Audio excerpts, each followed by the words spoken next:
Hey, so if you're on a Mac and your Finder is being weird, maybe it's frozen, glitching out, or just not responding, I've got you. In this video, I'll walk you through a few super easy ways to quit and restart Finder so you don't have to reboot your entire computer. Quick, simple, and super helpful. Before you do that, please hit the subscribe button. It really helps me out. Thanks, guys. Alright, first method is the easiest. Go up to the Apple logo in the top left corner of your screen, click it, and then choose Force Quit. Now look for Finder on that list. Click it once and then hit Relaunch.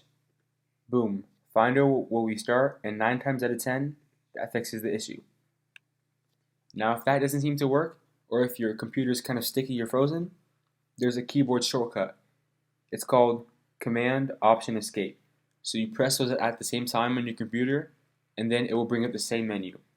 So I'm going to press on Command, Option, Escape, and as you can see, it brings up this menu. So then again, you press on Finder, Relaunch, and then you can relaunch it from there. If your Finder is still stuck, there's another option. So on the spotlight icon on the top of the MacBook, we're going to click on that, and we're going to search for Activity Monitor. Open that up, and in the search bar, wait for it to load, and type in Finder. When you see it pop up, click on it once, and then hit the X on the top to force quit it. Then click on Force Quit. It'll close, and after a couple of seconds, it'll relaunch itself automatically.